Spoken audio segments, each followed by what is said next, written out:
Hi. ഇന്ന് കശുമാവിനെ കുറിച്ച് പറഞ്ഞാലോ. ഇത് കശുമാവാണ്. ഇവനാൾ വരത്തനാ കേട്ടോ. പോർച്ചുഗീസുകാരാണ് ഇതിവിടെ കൊണ്ടുവന്നത്. ഈ കശുമാവിന് നമ്മുടെ കേരളത്തിൽ പല പേരുകളുണ്ട്. കപ്പലുമാവ്, പിന്നെ പറങ്കിമാവ്, കശുമാവ് എന്നൊക്കെ പല പേരിലാണ് അറിയപ്പെടുന്നത്. ഈ പോർച്ചുഗീസുകാരെ പറങ്കികൾ എന്നായിരുന്നു വിളിച്ചിരുന്നത്. അപ്പൊ അവർ കൊണ്ടുവന്നത് കൊണ്ടായിരിക്കാം പറങ്കിമാവ് എന്ന് പറയുന്നത്. കപ്പലേറി വന്നത് കൊണ്ടായിരിക്കും കപ്പലുമാവ് എന്ന് പറയുന്നത്. കശുമാവ് എന്ന് പറഞ്ഞാൽ പണ്ടേതോ സായിപ്പ് വന്നപ്പോൾ എന്താണ് ഈ സാധനം എന്ന് ചോദിച്ചപ്പോൾ കാശു, അപ്പൊ അവർക്ക് കാശു പോലെ തോന്നി, അങ്ങനെ കശുമാവ് എന്നൊരു പേര് വന്നു എന്നൊക്കെയാണ് ഇതിന്റെ പുരാവൃത്തം. അപ്പൊ എന്തായാലും ശരി, ഒരു കാലത്ത് നമ്മുടെ കേരളത്തിലെ ഏറ്റവും വലിയൊരു വിളയായിരുന്നു കശുമാവ്. നമ്മുടെ പ്രത്യേകിച്ച് കേരളത്തിൽ അങ്ങോളോ ഇങ്ങോളോ. അപ്പൊ ഈ പോർച്ചുഗീസുകാർ ഈ സാധനം കൊണ്ടുവന്ന് ആദ്യം നട്ടത് കൽത്തീരത്തായിരുന്നു. കൽത്തീരത്ത് ഇതിന്റെ ഒരു പ്രത്യേക തരത്തിലുള്ള വേരുകൾ ഈ കൽത്തീരത്തിലുള്ള മണ്ണൊലിപ്പിനെ തടഞ്ഞു. അതുപോലെ തന്നെ ഇതിന്റെ ഈ ശാഖോപശാഖകൾ കണ്ടില്ലേ, ഇതേപോലുള്ള ശാഖകൾ കടൽക്കാറ്റിനെ പ്രതിരോധിച്ചു. അപ്പൊ ഇതൊക്കെ കണ്ടപ്പം നാട്ടുകാർ നമ്മുടെ കിഴക്കൻ മലകളിലും ഇതിനെ നട്ടു വളർത്താൻ തുടങ്ങി. കിഴക്കൻ മലകൾ എന്ന് പറഞ്ഞാൽ നമ്മുടെ പിന്നെ പശ്ചിമഘട്ടത്തിന്റെ താഴ്വാരങ്ങളിലുള്ള കുന്നിൻ പ്രദേശങ്ങളിലൊക്കെ നട്ടു വളർത്തിയിരുന്നു. അങ്ങനെ വളരെ സജീവമായിരുന്ന കശുമാവ് കൃഷി പതുക്കെ പതുക്കെ നമ്മുടെ കേരളത്തിൽ ഇല്ലാതെയായി. ഇന്നിപ്പോൾ കശുമാവ് കാണണമെങ്കിൽ, കശുമാവ് ഒരു തോട്ടമടിസ്ഥാനത്തിൽ കാണണമെങ്കിൽ കാസർഗോട്ടോ കണ്ണൂരോ കോഴിക്കോടോ മലപ്പുറത്തോ ഒക്കെ പോകേണ്ടിയിരിക്കുന്നു. തെക്കോട്ടൊക്കെ വന്നു കഴിഞ്ഞാൽ കശുമാവ് ഇല്ലാതെയായി. പണ്ടൊക്കെ തൊടികളിലെല്ലാം നമ്മുടെ എല്ലാ വീടുകളിലും കശുമാവ് ഉണ്ടായിരുന്നു. വേനലവധിക്കാലത്ത് ഈ കുട്ടികളൊക്കെ കശുമാവിൻ തോട്ടത്തിൽ പോയിട്ട് ഇതേപോലെ കശുമാങ്ങകളൊക്കെ പൊട്ടിച്ചിട്ട് ഈ കശുമാങ്ങയും തിന്നും. അപ്പൊ അത്തരത്തിലെ വളരെ സജീവമായിരുന്ന ഈ കൃഷി നമ്മുടെ ഭാരതത്തിന് ഒരുപാട് വിദേശ നാണ്യം നേടിത്തരുന്നതാണ്. ഇപ്പോഴും വിദേശ നാണ്യം നേടിത്തരുന്ന ഒരു വിളയാണ്. കേരളത്തിൽ ഇതിന്റെ കൃഷി കുറഞ്ഞെങ്കിലും നമ്മുടെ ഭാരതത്തിലെ ഒട്ടുമിക്ക സംസ്ഥാനങ്ങളിലും കശുമാവ് കൃഷി ഇപ്പോൾ വളരെ സജീവമാണ്. പ്രത്യേകിച്ച് ഗോവയിലൊക്കെ, ഗോവ എന്ന് പറയുന്ന സംസ്ഥാനം തന്നെ കശുമാവുമായിട്ട് ബന്ധപ്പെട്ട പല രീതിയിലുള്ള പിന്നെ അവർ ഗോവൻ ഫെനി എന്ന് പറഞ്ഞാൽ കശുമാങ്ങയിൽ നിന്നുണ്ടാക്കുന്ന ഒരു തരം മദ്യമാണ്, നാടൻ മദ്യമാണ്. അപ്പൊ അതൊക്കെ കൊണ്ട് അവിടെ കശുമാവ് കൃഷി വളരെ ലാഭകരമാണ്. നമ്മളെ സംബന്ധിച്ച് കശുമാവ് ഏറ്റവും കൂടുതൽ കൃഷി ഉണ്ടായിരുന്ന കാലത്ത് കൊല്ലം കേന്ദ്രീകരിച്ച് ആയിരക്കണക്കിന് കശുവണ്ടി ഫാക്ടറികൾ ഉണ്ടായിരുന്നു. പക്ഷേ കാലക്രമേണ കശുവണ്ടിയുടെ ലഭ്യത കുറവ് മൂലം ഈ കശുവണ്ടി ഫാക്ടറികളൊക്കെ പൂട്ടിപ്പോയി. ഇപ്പം നമ്മുടെ നാട്ടിലുള്ള കശുവണ്ടി ഫാക്ടറികളൊക്കെ പ്രവർത്തിക്കുന്നത് സത്യത്തിൽ നമ്മുടെ നാട്ടിലെ കശുവണ്ടി കൊണ്ടൊന്നുമല്ല, വിദേശ രാജ്യങ്ങളിൽ ഇറക്കുമതി ചെയ്തിട്ടാണ് നമ്മൾ കശുവണ്ടി സംസ്കരിച്ച് പരിപ്പാക്കി കയറ്റുമതി ചെയ്തുകൊണ്ടിരിക്കുന്നത്. എന്തായാലും ശരി, കശുമാവും നമുക്കൊരു ആദായ വിളയാണെന്നാണ് ഞാൻ പറഞ്ഞു വരുന്നത്. അപ്പം കശുമാവ് കൃഷി ഇനി നമ്മുടെ തൊടിയിലേക്ക് തിരിച്ചു കൊണ്ടുവരണം. ഏത് സ്ഥലത്തും കശുമാവ് കൃഷി ചെയ്യാം. പ്രത്യേകിച്ച് നമ്മുടെ ഹൈ റേഞ്ചിലും കളിമൺ പ്രദേശവും ഒഴികെയുള്ള കേരളത്തിലെ എല്ലാ പ്രദേശത്തും ഒട്ടും ഫലപുഷ്ടിയില്ലാത്ത പാറക്കെട്ടുകൾ നിറഞ്ഞ കുന്നിൻ ചെരുവിലെ വളർത്താൻ പറ്റിയ ഒന്നാം തരം ഒരു വിളയാണ് കശുമാവ്. കശുമാവ് വളരെ നന്നായി അത് വളർന്നു വരും ഈ പാറക്കെട്ടുകൾക്ക് ഇടയിൽ പോലും.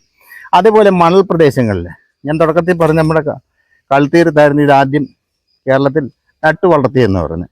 അപ്പോൾ അത്തരത്തിലുള്ള മണൽ പ്രദേശങ്ങളിലും ആഴമുള്ള മണ്ണുള്ളിടത്തും ചെങ്കൽ പ്രദേശങ്ങളിലും പിന്നെ കറുത്ത മണ്ണുള്ള പ്രദേശങ്ങളിലും ഒക്കെ നമുക്ക് നന്നായിട്ട്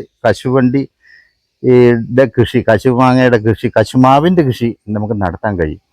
അപ്പം ഈ കശുമാവ് നടുമ്പോൾ നമ്മൾ ശ്രദ്ധിക്കേണ്ട ഒന്ന് രണ്ട് കാര്യങ്ങളുണ്ട്. ഇപ്പം ഈ മെയ് ജൂണിലാണ് കശുമാവുകൾ നടേണ്ട സമയം, ഇപ്പോൾ വരുന്ന മെയ് ജൂൺ മാസങ്ങളിൽ.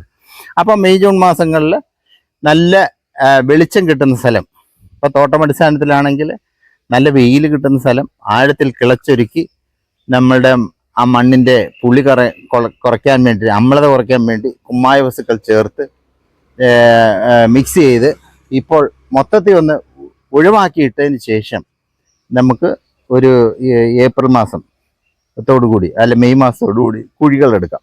കുഴിയെടുക്കുമ്പോൾ എന്ന് പറയുമ്പോൾ നമ്മുടെ വെട്ടുകൽ പ്രദേശത്താണെങ്കിൽ 1 മീറ്റർ ആഴത്തിൽ, 1 മീറ്റർ വീതി, നീളം, ആഴം, 1 മീറ്റർ ആഴത്തിലുള്ള കുഴിയെടുക്കണം. അതേസമയം മണൽ പ്രദേശങ്ങളിലാണെങ്കിൽ 1/2 മീറ്റർ ആയാലും മതി. അപ്പോൾ അത്തരത്തിൽ കുഴിയെടുത്താൽ ആദ്യം ചെയ്യേണ്ടത് അതിൻ്റെ മേൽമണ്ണും 1/2 കിലോ ഡോളോമേറ്റ് അല്ലെങ്കിൽ കുമ്മായം ചേർത്ത് ഇളക്കി മിക്സ് ചെയ്ത് അങ്ങനെ വെച്ചേക്കണം. നമ്മുടെ ഈ വരുന്ന 10-ാം ഉദയം കഴിഞ്ഞ് വരുന്ന വേനൽ മഴയിൽ മഴവെള്ളം നിറഞ്ഞിട്ട് മണ്ണിൻ്റെ പുളിയൊക്കെ കുറഞ്ഞതിന് ശേഷമാണ് നമ്മൾ ജൂൺ മാസത്തിൽ നടേണ്ടത്. ജൂൺ മാസം നടുന്നതിന് മുമ്പായിട്ട് ഒരാഴ്ചക്ക് മുമ്പ് ആ കുഴിയിൽ ഒരു 5 കിലോ എങ്കിലും ജൈവവളങ്ങൾ നിറയ്ക്കണം. ആ കുഴിയിൽ ജൈവവളം എന്ന് പറയുമ്പോൾ കമ്പോസ്റ്റ് വളമാണ് ഏറ്റവും നല്ലത്. ട്രൈക്കോഡർമ പോലെയുള്ള കമ്പോസ്റ്റുകൾ നമുക്ക് നിറച്ചിടാം. ഏറ്റവും നല്ല ഒരു വളമാണ് ട്രൈക്കോഡർമ. അതിനെക്കുറിച്ചുള്ള നമ്മുടെ ഒരു വീഡിയോ ഇതിനകത്ത് നമ്മുടെ ചാനലിലുണ്ട്, കയറി കാണുക. അപ്പോൾ ട്രൈക്കോഡർമ ഒരു 10 കിലോ എങ്കിലും 5-10 കിലോ എങ്കിലും നമ്മുടെ ലഭ്യതയ്ക്ക് അനുസരിച്ച് 10 കിലോ വരെ നമുക്ക് വേണമെങ്കിൽ കുഴിയിലിടാം. 1 മീറ്ററുള്ള കുഴിയാണെങ്കിൽ, 1/2 മീറ്റർ ആകുമ്പോൾ ഒരു 5 കിലോ ആയാലും മതി. അതോടൊപ്പം ഒരു 1/2 കിലോ വേപ്പും പിണ്ണാക്ക്, 1/2 കിലോ രാജ്ഫോസ് അല്ലെങ്കിൽ എല്ലുപൊടി. രാജ്ഫോസാണ് കുറച്ചും കൂടെ ലാഭകരം വിലയിൽ. അടിവളമായിട്ട് ഇത്രയും ഇട്ട് ഈ ആ കുഴിക്കകത്ത് നമ്മൾ 1/4 ഭാഗം നിറച്ചിരിക്കുകയാണല്ലോ, അതുമായിട്ട് മിക്സ് ചെയ്ത് നന്നായിട്ട് മിക്സ് ചെയ്ത് അതിലൊരു പിള്ളക്കുഴി എടുത്തിട്ട് വേണം, പിള്ളക്കുഴി എന്ന് പറഞ്ഞാൽ ചെറുകുഴി എടുത്തിട്ട് വേണം ഈ കശുമാവ് നടാൻ.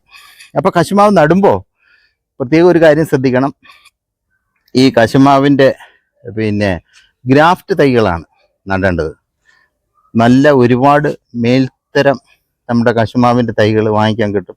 കേരള കാർഷിക സർവകലാശാലയുടെ മാടക്കത്തറയിലുള്ള ഗവേഷണ കേന്ദ്രത്തിൽ നിന്നുള്ള തൈകളുണ്ട്. ആനക്കയം ഗവേഷണ കേന്ദ്രത്തിൽ നിന്നുള്ള തൈകളുണ്ട്. അപ്പോൾ അത്തരത്തിലുള്ള അവരുടെ മേൽത്തരം തൈകൾ തന്നെ വാങ്ങാൻ നടുക. അതുപോലെ തന്നെ കാസർഗോഡ്, കണ്ണൂർ മേഖലകളിലുള്ളവർക്ക് കർണാടകയിലുള്ള പുത്തൂർ, ഉള്ളാൽ തുടങ്ങിയ ഗവേഷണ കേന്ദ്രങ്ങളുണ്ട്. ഉള്ളാൽ കാർഷിക സർവകലാശാലയുടെ ഗവേഷണ കേന്ദ്രത്തിൽ നിന്നുള്ള മേൽത്തരം തൈകൾ കിട്ടും. അതുപോലെ തന്നെ ഉള്ളാൽ എന്ന് പറയുന്ന സ്ഥലത്തു നിന്നുള്ള ഗവേഷണ കേന്ദ്രങ്ങൾ, ഇത് നമ്മുടെ പുത്തൂരുള്ളത് കേന്ദ്ര കശുമാവ് ഗവേഷണ കേന്ദ്രമാണ്. മറ്റേത് ഉള്ളാലിലുള്ളത് കാർഷിക സർവകലാശാലയാണ്, കർണാടകയിലുള്ള. അപ്പോൾ അവിടെ നിന്നുള്ള വെറൈറ്റികളുണ്ട്. ഇപ്പം മാടക്കത്തറ, ആനക്കയം എന്നൊക്കെ പറയുന്നത് നമ്മുടെ കേരളത്തിലുള്ളതാണ്. അതിൻ്റെ സങ്കര ഇനങ്ങളുമുണ്ട്. കനക, ധന, പ്രിയങ്ക, ഭാസ്കര എന്നൊക്കെ പറയുന്ന വെറൈറ്റികളുണ്ട്. നമ്മുടെ കർണാടകത്തിലെ ഉള്ളാൽ വെറൈറ്റികൾ, ഉള്ളാൽ എന്ന് പറയുന്ന ബംഗറുല്ല എന്ന് പറയുന്ന ഒരു വെറൈറ്റി ഉണ്ട്. അത്തരത്തിലുള്ള നമുക്ക് തൈകളും വാങ്ങാൻ കിട്ടും. എന്തായാലും ഏറ്റവും മേൽത്തരം തൈകൾ തന്നെ നടണം. മേൽത്തരം തൈകൾ തന്നെ തിരഞ്ഞെടുത്ത് നടണം. അതുപോലെ തന്നെ നേരത്തെ പുഷ്പിക്കുന്ന ഇനങ്ങൾ തന്നെ. നമ്മളിപ്പം ജൂൺ മാസത്തിലൊക്കെ ഇത് ഹാർവെസ്റ്റ് ഒക്കെ ചെയ്ത് കഴിയുമ്പോൾ ഇതിൻ്റെ അണ്ടികൾ കറുത്തു പോകും. കറുത്തു പോയാൽ നമുക്ക് വിൽക്കാൻ പറ്റില്ല. അപ്പം നമ്മൾ ഈ വേനൽക്കാലത്ത് തന്നെ വിളവെടുക്കാൻ പാകത്തിൽ നേരത്തെ കായ്ക്കുന്ന ഇനങ്ങളുണ്ട്. അതായത് ജനുവരി, ഫെബ്രുവരിയിൽ അല്ലെങ്കിൽ ഡിസംബർ, ജാനുവരിയിൽ പുഷ്പിക്കുന്ന ഇനങ്ങളുണ്ട്. അപ്പോൾ അത്തരത്തിൽ നേരത്തെ കായ്ക്കുന്ന ഇനങ്ങൾ തന്നെ നമ്മൾ തിരഞ്ഞെടുത്ത് നടാൻ ശ്രദ്ധിക്കണം. അപ്പോൾ തൈകൾ വാങ്ങുമ്പോൾ പ്രത്യേകം ശ്രദ്ധിക്കണം. നല്ല ഇനങ്ങൾ, സങ്കര ഇനങ്ങൾ, അത്തരത്തിലുള്ള തൈകൾ തന്നെ നമ്മൾ സംഘടിപ്പിച്ച് നടണം. നട്ട് കഴിഞ്ഞാൽ നമുക്ക് ഉടൻ തന്നെ അതിനൊരു തണൽ കൊടുക്കണം. തണൽ കൊടുത്താൽ മാത്രമേ അത് നമ്മളിപ്പോൾ നടുമ്പം ജൂണിലാണ് നടുന്നത്, പിന്നെ അത് കഴിഞ്ഞ് വേനൽ വരും. വേനൽ വരുമ്പം തെക്കൻ വെയിലടിച്ച് ഇത് കരിഞ്ഞു പോകാതിരിക്കാൻ തെക്ക് ഭാഗത്ത് ഒരു ഷെയ്ഡ് കൊടുക്കണം. അതുപോലെ തന്നെ നല്ലപോലെ ഇറിഗേഷൻ കൊടുക്കണം. പിന്നെ പ്രത്യേകം ശ്രദ്ധിക്കേണ്ടത് ഇതിന് വളപ്രയോഗം. നമ്മളിപ്പം കശുമാവ് എവിടെ വേണേലും വളരും എന്നൊക്കെ പറഞ്ഞെങ്കിലും കശുമാവിന് നല്ല സമീകൃതമായ വളപ്രയോഗം നൽകണം. ഇപ്പോൾ കശുമാവിൻ്റെ ഒരു കായ്ക്കുന്ന ഒരു 5 വർഷത്തിന് മേൽ പ്രായമുള്ള കശുമാവിന് നമ്മുടെ കേരള കാർഷിക സർവകലാശാലയുടെ ശുപാർശ 750 gram nitrogen, 325 gram phosphorus, 750 gram potash എന്ന രൂപത്തിലുള്ള വള ശുപാർശയാണുള്ളത്. അപ്പോൾ 750 ഗ്രാം നൈട്രജൻ കിട്ടാൻ യൂറിയ ഏതാണ്ട് ഒരു 1200 ഗ്രാമോളം വേണ്ടി വരും. രാജഫോസ് ആണെങ്കിൽ ഒരു 1850 ഗ്രാമോളം വേണ്ടി വരും. പൊട്ടാഷ് ആകുമ്പോൾ 1250 ഗ്രാം വേണം. ഈ വളങ്ങൾ പല തവണകളായിട്ട് നൽകുന്നതാണ് നല്ലത്. വലിയ കശുമാവ്, നിലവിലുള്ള കശുമാവിന് വളപ്രയോഗം ചെയ്യുമ്പോൾ ഇത് പല തവണയായിട്ട് നൽകുന്നതാണ് നല്ലത് എന്ന് പറയുന്നത് വെച്ചാൽ പ്രത്യേകം ശ്രദ്ധിക്കേണ്ടത് പൂക്കുന്നതിന് 2 മാസത്തിന് മുമ്പ് എല്ലാ വളപ്രയോഗവും നിർത്തിയിരിക്കണം. അതിനു മുമ്പുള്ള വളപ്രയോഗം മാത്രമേ ശരിയായിട്ടുള്ള ഒരു വിളവിലേക്ക് എത്തിക്കുകയുള്ളൂ. അപ്പം നമ്മൾ ശ്രദ്ധിക്കേണ്ട വളപ്രയോഗം ഒരു 2 മാസത്തിന് മുമ്പേ തന്നെ നിർത്തണം. അതേപോലെ 2 മാസം നല്ല വെയിൽ കിട്ടണം. നല്ല വെയിൽ കിട്ടിയാൽ മാത്രമേ ഇതേപോലെ നല്ലപോലെ കായ്ച്ചു വരികയുള്ളൂ. അപ്പോൾ ആ കാര്യം ശ്രദ്ധിക്കണം. അപ്പം വളപ്രയോഗം എന്ന് പറഞ്ഞാൽ ഇത് ഇങ്ങനെയല്ല. ഇപ്പോൾ വലുതാണെങ്കിൽ നമ്മൾ ജൂൺ മാസത്തിൽ ആദ്യം ചെയ്യേണ്ടത് മണ്ണിൻ്റെ പുളി കറയ്ക്കാനുള്ള കുമ്മായ പ്രയോഗമാണ്. കുമ്മായത്തിന് പകരം ഡോളോമൈറ്റ് ആണ് നല്ലത്. അപ്പം വലിയ കശുമാവാണെങ്കിൽ ഒരു 2 കിലോ വരെ കൊടുക്കാം. ഒരു 10 വർഷം വരെ പ്രായമുള്ളതിന് 1 കിലോ ആയാലും മതി. കുമ്മായമാണ് ആദ്യം ഇടേണ്ടത്. അതിൻ്റെ റൂട്ട് സോൺ മുഴുവൻ വേരുള്ള അത്രയും സ്ഥലത്ത് നമ്മൾ വിതറി കൊടുത്തുകൊണ്ട് ജൂൺ മാസത്തിലാകുമ്പോൾ മഴയാണ്, പ്രത്യേകിച്ച് നനയ്ക്കേണ്ട. അപ്പം പുളിയൊക്കെ കുറഞ്ഞതിന് ശേഷം വലിയൊരു മാവാണെങ്കിൽ ഒരു വർഷം 50 കിലോ എങ്കിലും ജൈവവളം കൊടുക്കണം. ജൈവവളം ഞാൻ നേരത്തെ പറഞ്ഞ പോലെ ട്രൈക്കോഡർമ കമ്പോസ്റ്റ് തന്നെയായിരിക്കും നല്ലത്. അപ്പോൾ ജൈവവളം 2 തവണ 2 മഴക്കാലത്തും കൊടുക്കാം. 2 മഴക്കാലം എന്ന് പറയുമ്പോൾ മെയ് ജൂണിലും ഒരു സെപ്റ്റംബർ ഒക്ടോബറിലുള്ള ഈ 2 മഴക്കാലത്തായിട്ട് 25 കിലോ വീതം എടുക്കും. അപ്പം മഴക്കാലത്താണ് ജൈവവളങ്ങൾ കൊടുക്കേണ്ടത്. മഴ മാറി ഈർപ്പമുള്ള സമയത്താണ് ഞാൻ നേരത്തെ പറഞ്ഞ അളവിലുള്ള രാസവള പ്രയോഗം നടത്തേണ്ടത്. അപ്പോൾ ആ കാര്യം പ്രത്യേകം ശ്രദ്ധിക്കുക. പിന്നെ നമ്മൾ ശ്രദ്ധിക്കേണ്ട കാര്യം എന്ന് പറഞ്ഞാൽ പിന്നെ അതിന് പ്രൂണിങ് എന്ന് പറയുന്ന കൊമ്പുകോതൽ എന്ന് പറയുന്ന ഒരു സംഭവമാണ്. ഈ കശുമാവിൻ്റെ ശരിയായ വളർച്ചയ്ക്ക് നമ്മളൊരു തൈ വെച്ചാൽ ഏതാണ്ട് പിറ്റേ വർഷം മുതൽ അത് പൂക്കും. 2 വർഷവും വരെ പൂക്കൾ വന്നാൽ നമ്മൾ കട്ട് ചെയ്ത് കളയണം. 3-ാം വർഷം മുതലേ നമ്മൾ പൂ വരാൻ അനുവദിക്കാവൂ. അതേപോലെ തന്നെ തടിയിൽ നിന്ന് 1 മീറ്റർ അകലം ഉയരം വരെ ഈ ശിഖരങ്ങൾ വരാതെ ഇത്തരത്തിലുള്ള ശിഖരങ്ങളൊക്കെ കട്ട് ചെയ്ത് കളയണം. അപ്പം നമുക്ക് ചോട്ടിക്കൂടൊക്കെ നടക്കാനും ഒക്കെ ഒരു സൗകര്യം ഉണ്ടാകും. അപ്പം 3 വർഷം വരെ ഈ തായ്തടിയുടെ ഇപ്പം ഇതങ്ങനെയല്ല, ഇതിപ്പം വല്ലാണ്ട് ബ്രാഞ്ച് ചോട്ടിന്ന് പോലെ ഉണ്ട്.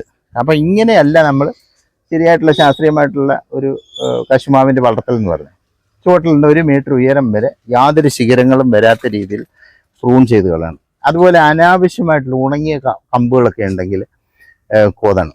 വലിയ മരങ്ങൾക്കും ബാധകമാണ്.